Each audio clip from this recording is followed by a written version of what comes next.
Salom a todos y bienvenidos. Welcome. Escucha, Israel, el Eterno es nuestro Dios, el Eterno es uno. Y amarás al Eterno tu Dios con todos tus corazones, con toda tu alma y con todas tus fuerzas y todos tus bienes. Hear, O Israel, the Lord our God, the Lord is one. And you shall love the Lord your God with all your heart, and with all your soul, and with all your strength. Quizás yo soñaba con hacer esta narración de una manera diferente, narrando con mi propia voz, pero las circunstancias me han llevado a encontrar otra forma de servirle al único y verdadero Dios, el Dios de Abraham, el Dios de Isaac, el Dios de Jacob, el Dios de Mosé y el Dios de Yeshua. Mi habla se ha deteriorado mucho, pero eso no significa que mi mensaje deba callarse. Al contrario, si Dios me ha llevado por esta senda, es porque Él quiere que lo haga así, y confío en que será para bendición. Dale like, suscríbete, comenta, y compartir mis videos, es de gran ayuda para que estas plataformas hagan llegar mis videos a más personas. Así me motivas y me ayudas a seguir creando contenido para aprender y glorificar al único y verdadero Dios, el Dios del pueblo de Israel. Si deseas darme una tzedaka, que Dios te bendiga siempre. En la descripción de este y todos mis videos encontrará los enlaces. Yhi ratzon milfnecha yeh alheinu ve'elhei avotenu shetatzliach dakcha. Sea tu voluntad, Hashem nuestro Dios y Dios de nuestros padres, que tenga éxito en tu camino. Dale a este video un like y suscríbete antes de comenzar, eso me ayuda mucho, por favor. Sin más preámbulos, entramos en la parasha. Parasha Vaishev. Significado. La palabra Vayeshev se traduce literalmente como y se asentó o y habitó descansó. Comienza el relato con y habitó Jacob en la tierra de las peregrinaciones de su padre.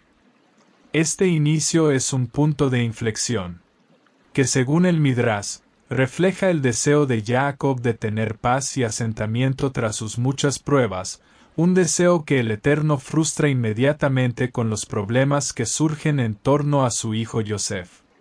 Es la parasha que marca el descenso de los hijos de Israel a su exilio en Egipto, la etapa fundamental para su transformación en nación. Porción de la Torá, Pentateuco.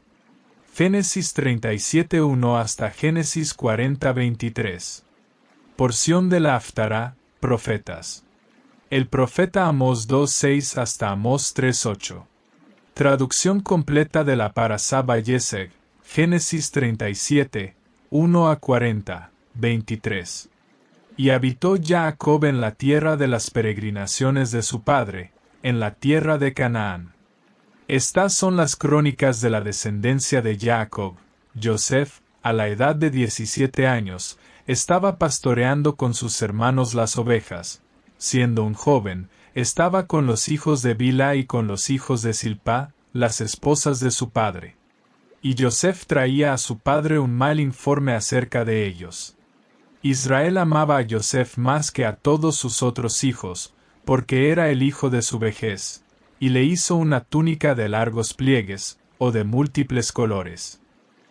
Y sus hermanos vieron que su padre lo amaba más que a todos sus hermanos, y lo odiaron, y no podían hablarle con palabras de paz.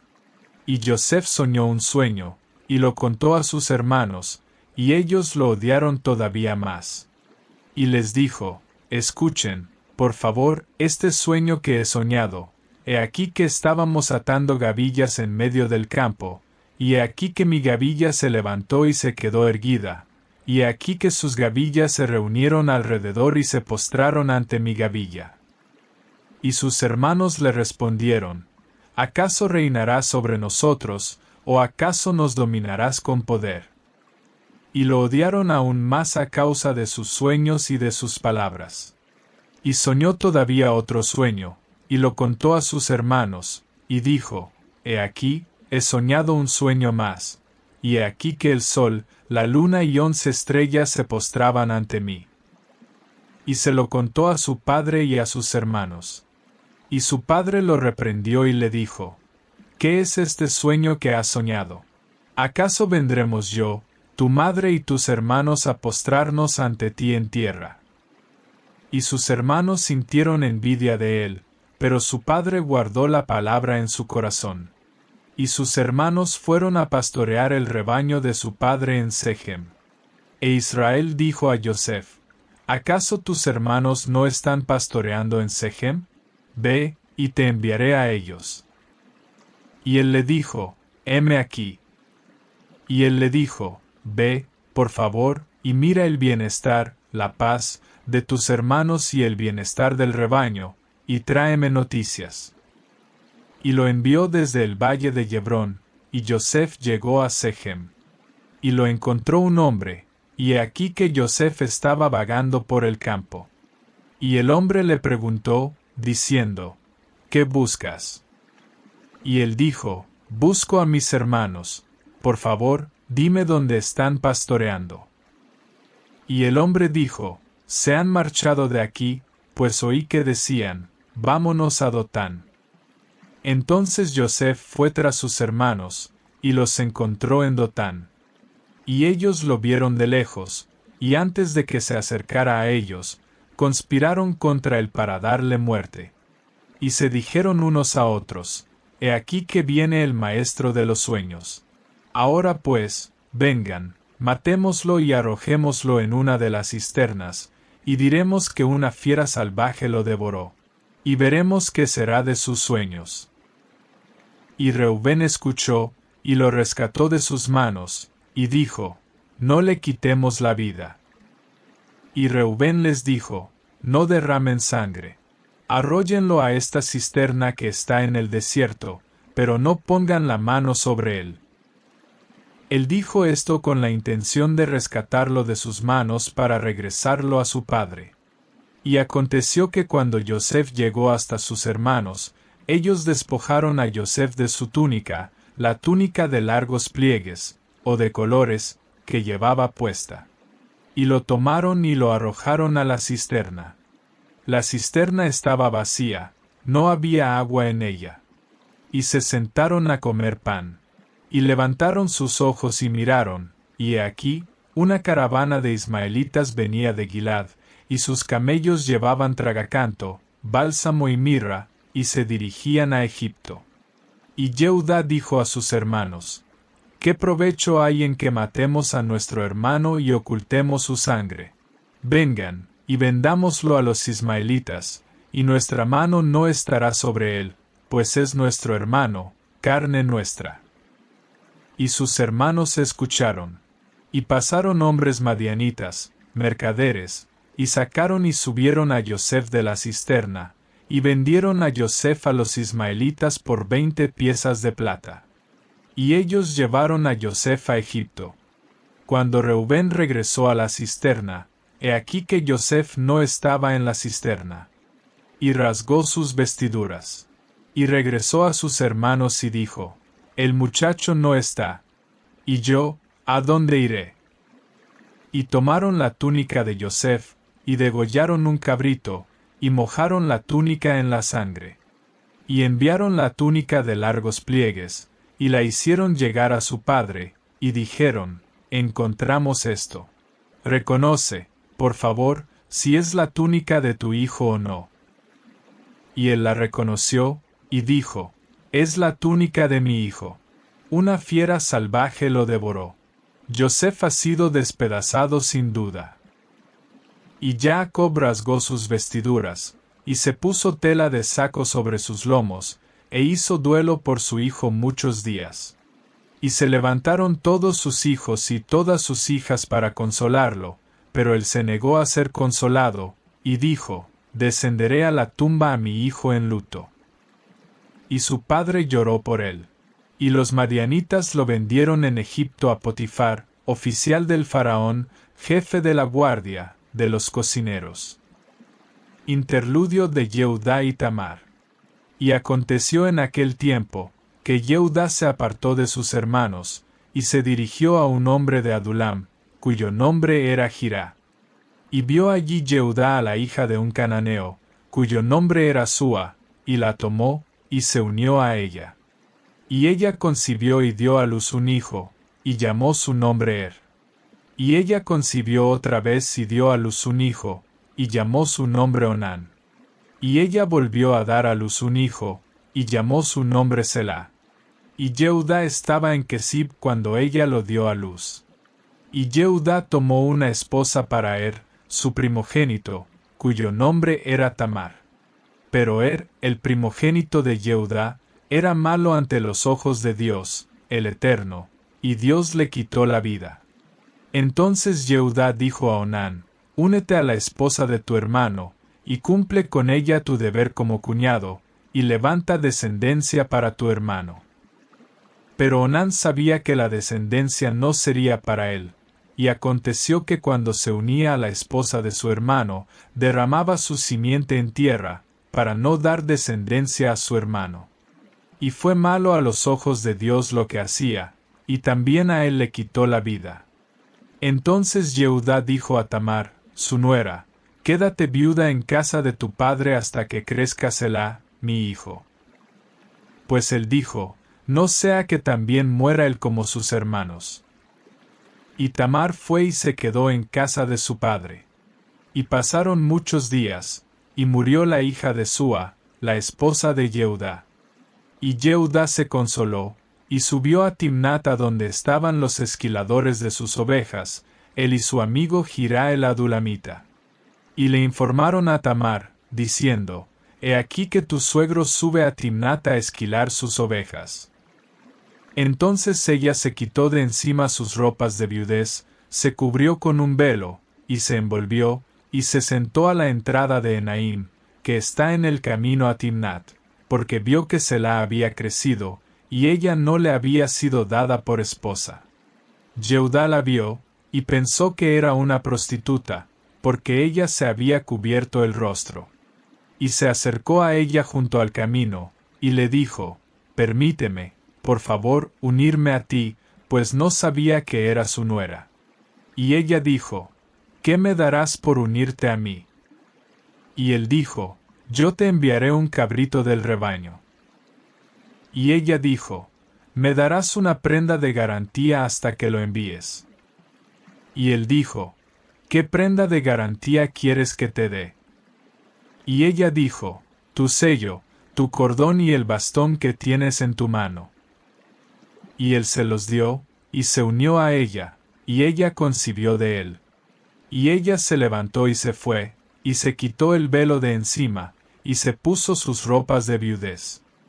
Y Jehudá envió el cabrito por medio de su amigo, el adulamita, para recuperar la prenda de garantía de manos de la mujer, pero no la encontró. Y preguntó a los hombres de aquel lugar, diciendo: ¿Dónde está la prostituta que estaba junto al camino en Enaim? Y ellos dijeron: No ha habido aquí ninguna prostituta. Y él regresó a Jehudá y le dijo: No la encontré. Y también los hombres del lugar dijeron: No ha habido aquí ninguna prostituta. Y Jehudá dijo: Que se quede con las prendas, no sea que seamos avergonzados. He aquí que envié el cabrito, pero tú no la encontraste.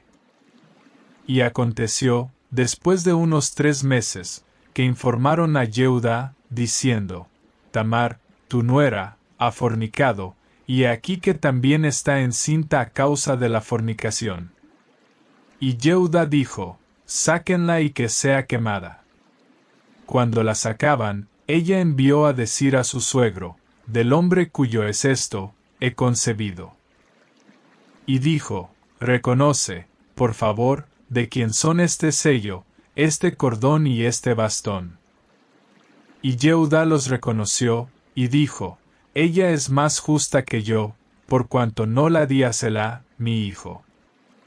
Y no volvió a unirse a ella jamás. Y aconteció que en el momento de dar a luz, he aquí que había mellizos en su vientre.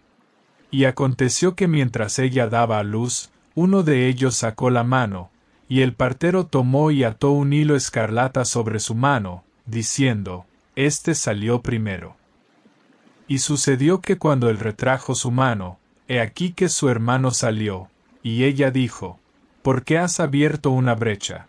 La brecha sea sobre ti. Y llamó su nombre Pérez. Y después salió su hermano, el que tenía en su mano el hilo escarlata, y llamó su nombre Seraj. Joseph en Egipto. Y Joseph fue llevado a Egipto, y Potifar, oficial del faraón, jefe de la guardia, un hombre egipcio, lo compró de mano de los ismaelitas que lo habían llevado allí. Y Dios, el Eterno, estuvo con Joseph, y él era un hombre próspero, y estaba en la casa de su señor el egipcio. Y su señor vio que Dios estaba con él, y que Dios hacía prosperar en su mano todo lo que él hacía. Y Joseph halló gracia a sus ojos, y le servía, y Potifar lo puso a cargo de su casa, y todo lo que tenía lo puso en su mano. Y sucedió que desde que lo puso a cargo de su casa y de todo lo que tenía, Dios bendijo la casa del egipcio por causa de Joseph. La bendición de Dios estaba sobre todo lo que tenía, tanto en la casa como en el campo. Y Potifar no se preocupaba por nada de lo que tenía, excepto por el pan que comía. Y Joseph era de hermosa figura y de buen parecer. Y sucedió después de estas cosas, que la esposa de su señor puso sus ojos sobre Joseph, y dijo, acuéstate conmigo. Pero él se negó, y dijo a la esposa de su señor, he aquí que mi señor no sabe conmigo lo que hay en la casa, y ha puesto en mi mano todo lo que tiene. No hay nadie mayor que yo en esta casa, y él no me ha reservado nada sino a ti, por cuanto eres su esposa. ¿Cómo, pues, podría yo cometer esta gran maldad y pecar contra Dios? Y sucedió que a pesar de que ella hablaba a Joseph día tras día, él no la escuchaba para acostarse junto a ella o para estar con ella. Y sucedió que un día Joseph entró en la casa para hacer su trabajo, y no había allí ninguno de los hombres de la casa dentro. Y ella lo agarró por su ropa, diciendo, acuéstate conmigo. Pero él dejó su ropa en su mano, y huyó, y salió fuera. Y sucedió que cuando ella vio que él había dejado su ropa en su mano y había huido fuera, llamó a los hombres de su casa y les habló, diciendo, miren, nos ha traído un hombre hebreo para burlarse de nosotros. Vino a mí para acostarse conmigo, y yo grité con voz fuerte. Y sucedió que cuando él oyó que yo alzaba mi voz y gritaba, dejó su ropa junto a mí y huyó, y salió fuera. Y dejó su ropa junto a ella hasta que su señor regresó a su casa. Y le habló a él con estas palabras, diciendo, el esclavo hebreo que nos trajiste vino a mí para burlarse de mí. Y sucedió que cuando alcé mi voz y grité, él dejó su ropa junto a mí y huyó fuera. Y sucedió que cuando su señor escuchó las palabras de su esposa, las que ella le había hablado, diciendo, así me hizo tu esclavo, se encendió su ira. Y el señor de Joseph lo tomó, y lo puso en la casa de la prisión, el lugar donde se hallaban los presos del rey. Y allí estuvo en la casa de la prisión. Pero Dios estuvo con Joseph, y le extendió su bondad, y le dio gracia a los ojos del jefe de la casa de prisión. Y el jefe de la casa de prisión puso en mano de Joseph a todos los presos que estaban en la casa de prisión, y todo lo que hacían allí, él era el encargado de hacerlo. El jefe de la casa de prisión no supervisaba nada de lo que estaba en su mano, por cuanto Dios estaba con él, y lo que él hacía, Dios lo prosperaba. Los sueños en la prisión. Y sucedió después de estas cosas, que el copero del rey de Egipto y el panadero pecaron contra su señor, el rey de Egipto. Y el faraón se enojó contra sus dos oficiales, contra el jefe de los coperos y contra el jefe de los panaderos. Y los puso bajo custodia en la casa del jefe de la guardia, en la casa de prisión, el lugar donde Joseph estaba preso. Y el jefe de la guardia encomendó a Joseph que estuviera con ellos, y él les servía. Y estuvieron bajo custodia un tiempo. Y soñaron un sueño, ambos, cada uno su sueño en una misma noche, cada uno según la interpretación de su sueño, el copero y el panadero del rey de Egipto, que estaban presos en la casa de prisión. Y Joseph vino a ellos por la mañana, y los vio, y he aquí que estaban perturbados. Y preguntó a los oficiales del faraón que estaban con él en la custodia en la casa de su señor, diciendo, ¿por qué sus rostros están tristes hoy? Y ellos le dijeron, soñamos un sueño, y no hay quien lo interprete. Y Joseph les dijo, ¿acaso no son de Dios las interpretaciones? Por favor, cuéntenmelo. Entonces el jefe de los coperos contó su sueño a Joseph, y le dijo, en mi sueño, he aquí una vid delante de mí. Y en la vid había 3 sarmientos. Y tan pronto como brotó, salió su flor, y sus racimos maduraron en uvas. Y la copa del faraón estaba en mi mano, y tomé las uvas, y las exprimí en la copa del faraón, y puse la copa en la mano del faraón. Y Joseph le dijo, esta es su interpretación, los 3 sarmientos son 3 días. Dentro de 3 días el faraón levantará tu cabeza y te restaurará a tu puesto, y darás la copa del faraón en su mano, conforme a la costumbre anterior, cuando eras su copero. Pero, por favor, acuérdate de mí cuando te vaya bien, y te ruego que me muestres bondad, y mencióname al faraón para que me saque de esta casa. Porque fui robado con engaño de la tierra de los hebreos, y aquí tampoco he hecho nada para que me pusieran en este pozo. Y el jefe de los panaderos vio que había interpretado bien, y dijo a Joseph, también yo en mi sueño, he aquí que 3 canastos de pan blanco estaban sobre mi cabeza.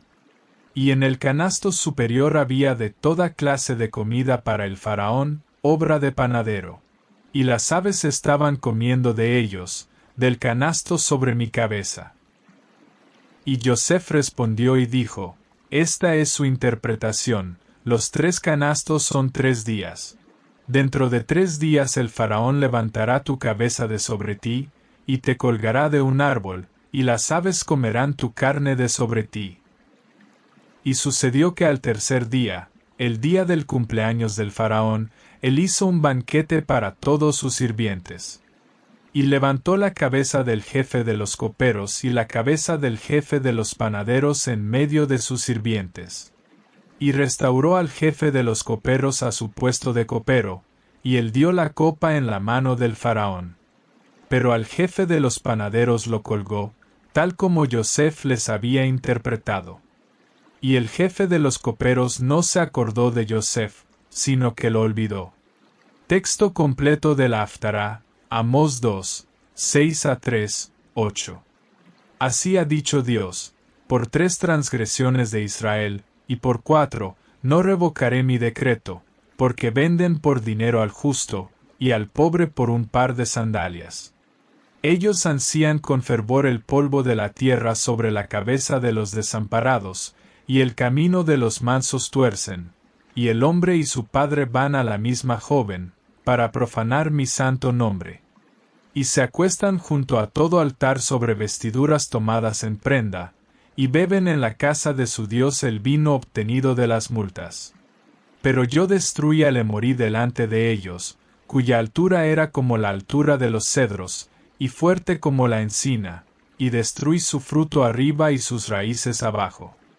Y yo los hice subir de la tierra de Egipto, y los conduje por el desierto 40 años, para que poseyeran la tierra del Emorí. Y levanté de entre sus hijos a profetas, y de entre sus jóvenes a nazareos. ¿Acaso no es así, oh hijos de Israel? Dice la palabra de Dios. Mas ustedes dieron de beber vino a los nazareos, y a los profetas mandaron, diciendo, no profeticen. He aquí, yo estoy agobiado debajo de ustedes, como está agobiada una carreta llena de gavillas. Y desaparecerá el escape del veloz, y el fuerte no afirmará su fuerza, y el valiente no salvará su vida. El que empuña el arco no resistirá, ni el ligero de pies escapará, ni el que monta a caballo salvará su vida. Y el más valiente entre los valientes huirá desnudo en aquel día, dice la palabra de Dios. Escuchen esta palabra que Dios ha hablado acerca de ustedes, oh hijos de Israel, de toda la familia que hice subir de la tierra de Egipto. A ustedes solamente he conocido, elegido, de todas las familias de la tierra, por tanto, los castigaré por todas sus iniquidades. ¿Andarán dos juntos si no se han puesto de acuerdo? ¿Rugirá el león en la selva sin tener presa? ¿Dará el leoncillo su voz desde su guarida si no ha atrapado algo? ¿Caerá el ave en la trampa en la tierra si no hay una red puesta para ella?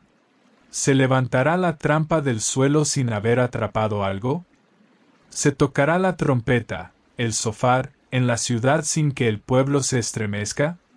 ¿Ocurrirá una calamidad en la ciudad sin que Dios la haya causado? Porque no hará nada mi Señor Dios sin que revele su secreto a sus siervos los profetas. El león ruge. ¿Quién no temerá? Mi Señor Dios ha hablado. ¿Quién no profetizará?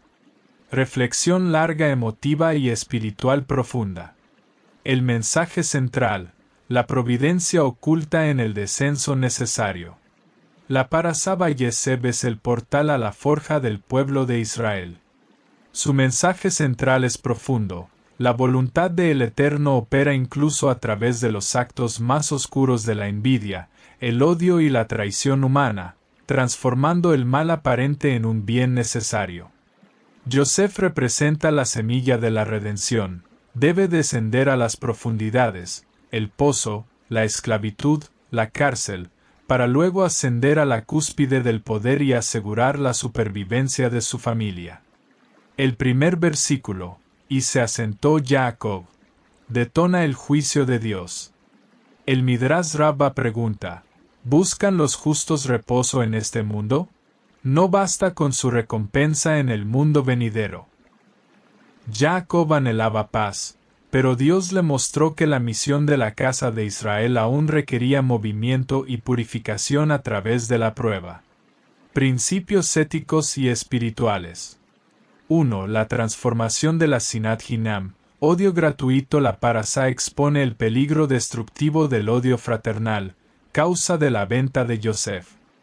Este evento es el arquetipo de la división interna de Israel. Sin embargo, la tradición judía, Midrash Tanhuma, enseña que el exilio y el sufrimiento son el camino necesario para la madurez espiritual.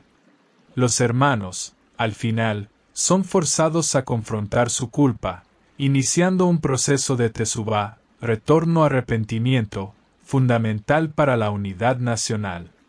2. Yosef como tzadik, justo, y el Yetzer Hará, inclinación al mal. Yosef en la casa de Potifar es la encarnación de la pureza sexual y la integridad en el exilio. Su resistencia a la esposa de Potifar es la máxima expresión del principio de Kedusá, santidad. Su pregunta ¿cómo, pues, podría yo cometer esta gran maldad y pecar contra Dios? Enseña que la responsabilidad ética suprema no es ante el hombre, sino ante el Eterno. Rashi, citando el Talmud, Sotá 36b, comenta que Yosef estuvo a punto de ceder, pero vio la imagen de su padre Jacob, y pecaba contra mi Dios. Un recordatorio de sus límites espirituales y su pacto. La lección del canal @Steadicamline sobre la Yetzer Hará, la inclinación al mal, es pertinente aquí. El adversario, a Satán, no es una fuerza externa incontrolable, sino una energía mal dirigida, el deseo, la pasión, que debe ser canalizada y delimitada. Yosef no mató el deseo, sino que lo encauzó a través de la yirá, temor reverencial, a Dios. 3. Geulá, redención, a través del descenso.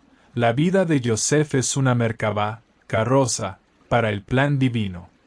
Su descenso forzado al pozo, a la esclavitud y a la prisión es la clave de su ascenso. Este principio cabalístico enseña que la mayor luz, Orgadol, solo puede venir después de la mayor oscuridad, Clipá.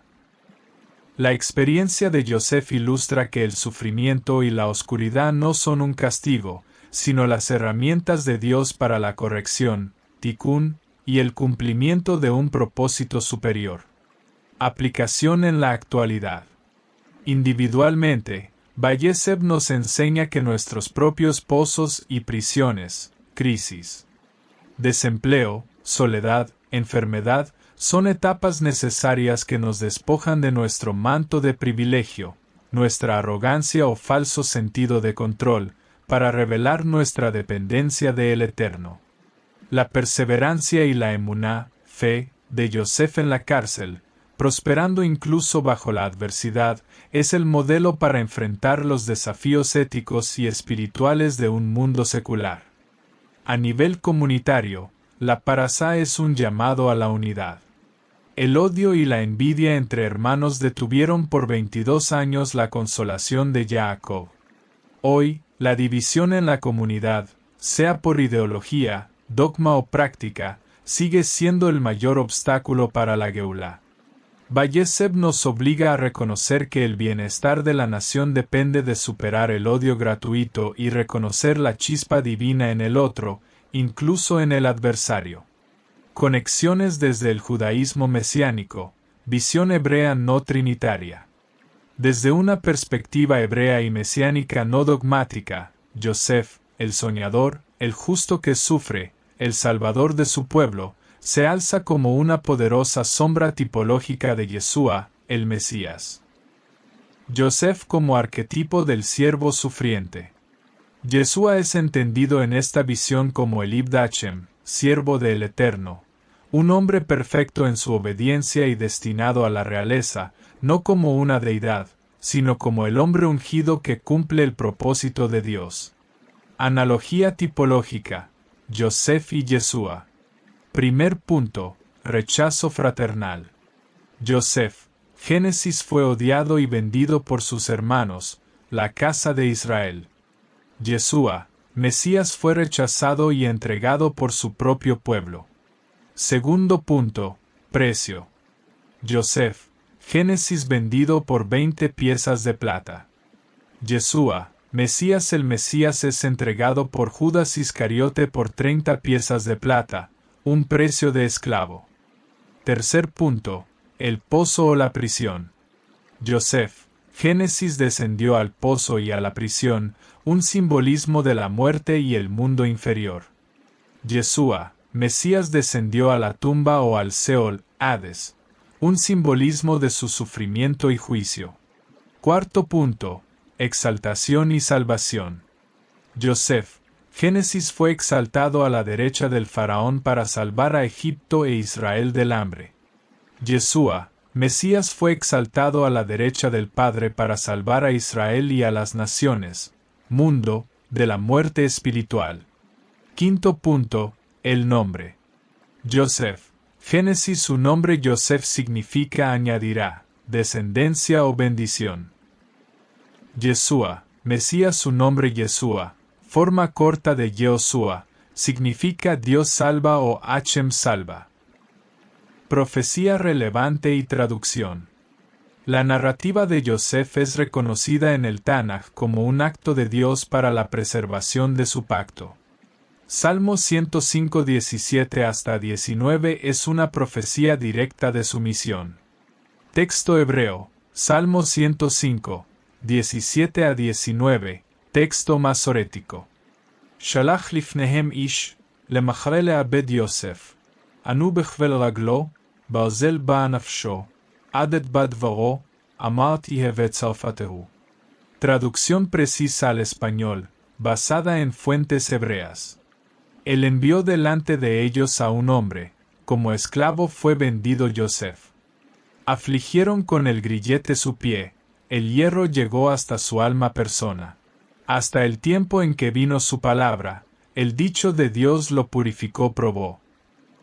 Esta profecía, que describe el sufrimiento de Yosef como un acto divino, él envió delante de ellos a un hombre, y su prueba en la aflicción, el dicho de Dios lo purificó.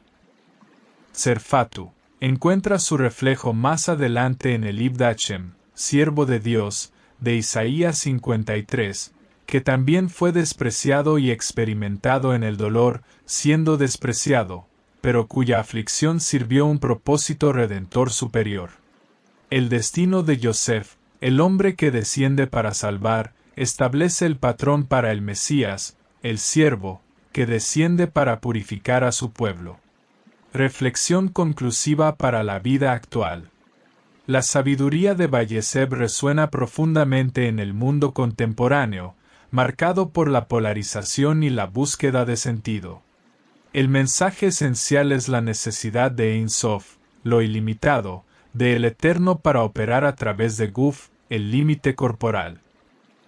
El canal @Steady_Kamlin enfatiza que nuestros límites, ignorancia, egoísmo, son lo que percibimos como oscuridad y mal, y que la única forma de crecer es enfrentar ese límite y canalizar su energía. En nuestra vida actual, Yosef nos enseña.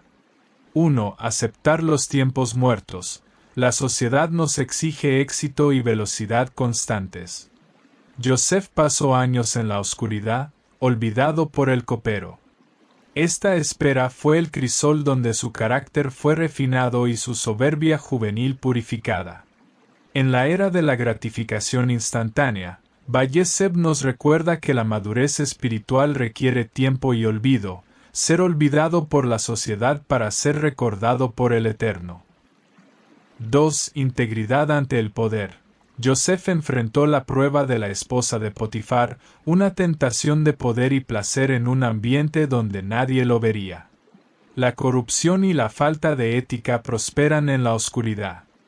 El acto de Yosef nos llama a mantener la integridad ética en el ámbito privado, donde nuestra única rendición de cuentas es ante Dios, sin importar las consecuencias sociales o profesionales. 3. El propósito oculto en el caos. Hoy vivimos inmersos en crisis globales y polarización social. Valleseb nos consuela al afirmar que detrás de la traición y el sufrimiento, existe un hilo conductor de providencia. La rivalidad de los hermanos y la venta de Yosef, actos de profundo mal, fueron el engranaje que movió a la casa de Israel a Egipto para que se convirtieran en una gran nación, culminando en la revelación de la Torá en el Sinaí. Al enfrentar los desafíos sociales y éticos de nuestro tiempo, debemos buscar el tikún, la corrección, en el caos, confiando en que el Eterno ya ha revelado su secreto de redención a sus siervos, los profetas, y que nuestro trabajo es alinear nuestra voluntad con ese plan superior. Fuentes consultadas. 1. Texto masorético de la Torá y Tanaj. 2. Midrash Rabbah, Genesis. 3. Comentarios de Rashi, Rabbi Shlomo Yitzhaki, sobre Génesis. 4. Talmud Bavli, Tratado Soda. 5. Contenido del canal de YouTube @Steady_Kamline, el bien y el mal en el judaísmo y Yeshua. 6. Análisis histórico de las narrativas de Yeshua desde la perspectiva hebrea no trinitaria. Cuando el Hijo del Hombre venga en su gloria, y todos los santos ángeles con él, entonces se sentará en su trono de gloria. Y serán reunidas delante de él todas las naciones, y apartará los unos de los otros, como aparta el pastor las ovejas de los cabritos. Y pondrá las ovejas a su derecha, y los cabritos a su izquierda. Entonces el rey dirá a los de su derecha: vengan, benditos de mi Padre, hereden el reino preparado para ustedes desde la fundación del mundo.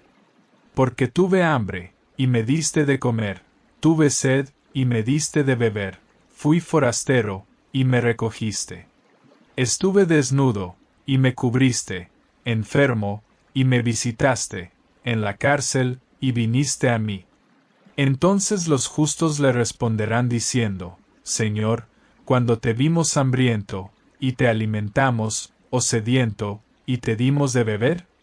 Y cuando te vimos forastero, y te recogimos, o desnudo, y te cubrimos.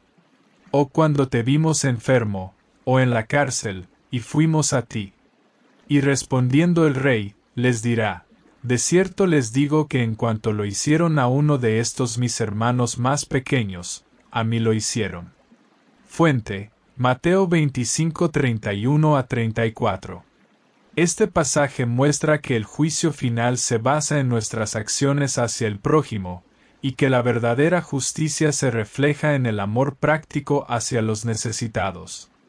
Yeshua retoma estas ideas con claridad, mostrando que la fidelidad a Dios se expresa sirviendo a los demás con amor y justicia, sin necesidad de verlo físicamente.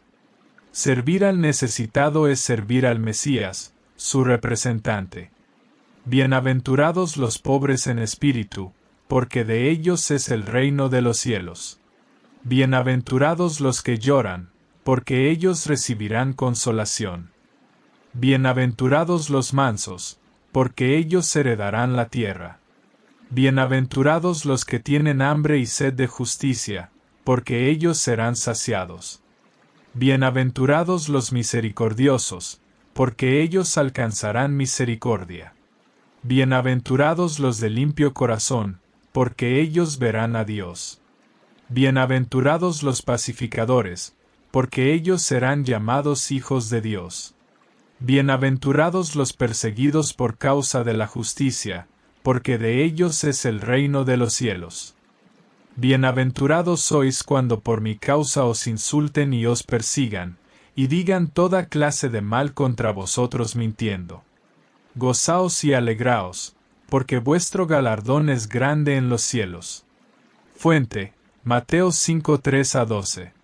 Padre nuestro que estás en los cielos, santificado sea tu nombre. Venga tu reino. Hágase tu voluntad, como en el cielo, así también en la tierra. Danos hoy nuestro pan necesario. Y perdona nuestras deudas, como también nosotros perdonamos a nuestros deudores. Y no nos hagas entrar en prueba, sino líbranos del mal. Amén. Fuente: Mateo 6, 9 a 13, retraducido al hebreo, el idioma original de Yeshua y traducido al español. Hemos llegado al final por esta semana. Te espero la próxima para seguir aprendiendo. Gracias por ver este video. Compártelo, suscríbete, comenta y ayúdame a seguir creando contenido como este. Un me gusta, compartir y suscribirte a ti no te costará nada, pero para mí representará mi sustento diario y ayudará a cubrir los gastos de narración. Si deseas apoyar este canal dándome una tzedaka, encuentra los enlaces en la descripción. Que Dios te bendiga siempre por tu apoyo. Salom Ubrajá, y recuerda, si estudias e investigas, conoceréis la verdad, y la verdad os hará libres.